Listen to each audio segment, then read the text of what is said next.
Hey, good morning, everybody. Today we're finishing up the chapter 8 of Mark. And it's interesting because yesterday Jesus told his disciples when he was really frustrated with them as they were seemingly faithless after they'd seen so many miracles. And in verse 18 of chapter 8, he says, "You have eyes, can't you see?"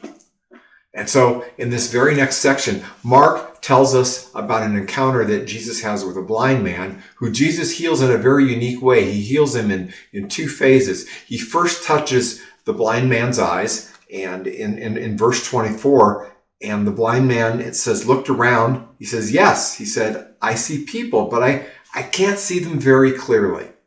And so Jesus touches the man's eyes again, and he's completely restored. Now, this miracle, I think, sets us up for this next section, which is really an important section. Jesus and the disciples moved from the Sea of Galilee now up to a little bit north of there to a city called Caesarea Philippi. And Caesarea Philippi was known for lots of things, but the main thing it was noted for was that it was the home of seven temples to Roman gods and goddesses. And so in the midst of these seven temples, as they were walking through them, Jesus asks a very interesting question to his friends. In verse 27, he says, "Who do people say that I am?" And of course, some of the disciples respond, "Well, some people say you're John the Baptist. Some people say you're Elijah."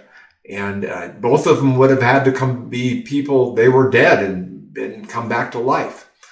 But Jesus nails them down. He says, no, I want to know, who do you say that I am? And of course, Simon was the very first one to respond.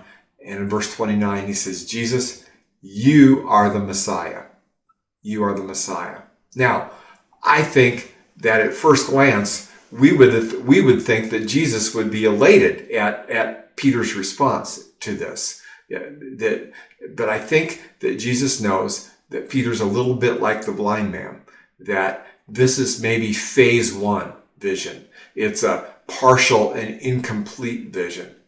So Jesus continues in verse 31. He says, Then Jesus began to tell them that the Son of Man must suffer many terrible things and be rejected by the elders, the leading priests, and the teachers of religious law. He would be killed, but in 3 days he would rise from the dead. As he talked about this openly with the disciples, Peter took him aside and began to reprimand him for saying such things. Jesus turned around and looked at his disciples and then reprimanded Peter. "Get away from me, Satan," he said. "You are seeing things merely from a human point of view and not from God's." So Peter answers Jesus' question with his limited vision. He says, "You are the Messiah, the King," and that was true. But then Jesus answers Peter. He says, "Yes, I am the King, but I want to expand your vision because I'm not the kind of king you were expecting."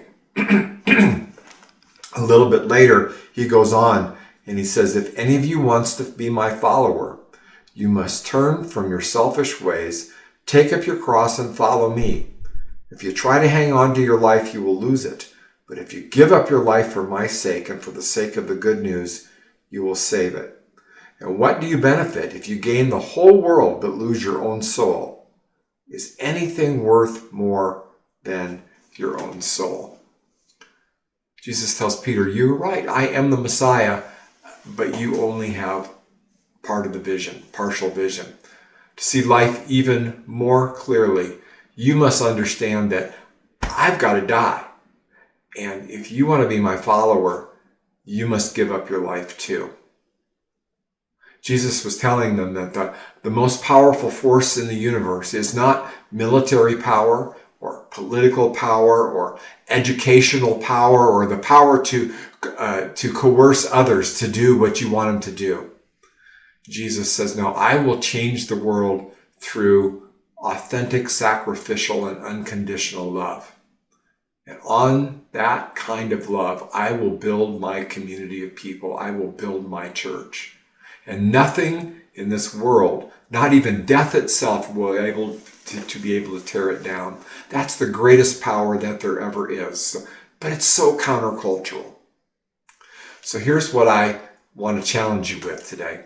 I guarantee you that soon, today, tomorrow, the next day, very soon, we will all have the opportunity to make a choice. What kind of power in this world will I be living for?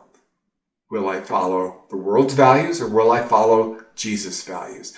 Will I serve myself and my reputation, or will I serve Jesus by serving someone who will never be able to pay me back?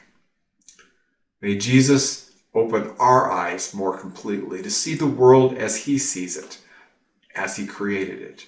May he give us wisdom and discernment to take up our cross and to deny ourselves, and by doing that, experience the fullest life possible. If you want to dive deeper on this passage, go to our YouTube channel and to the weekend message on March 7th. It's called It's All About Jesus, and there's more there. Meanwhile, have a great day. If these devotional videos are helpful to you, subscribe to our channel and click the notification button so you know when we post a new video. And of course, please share them with others.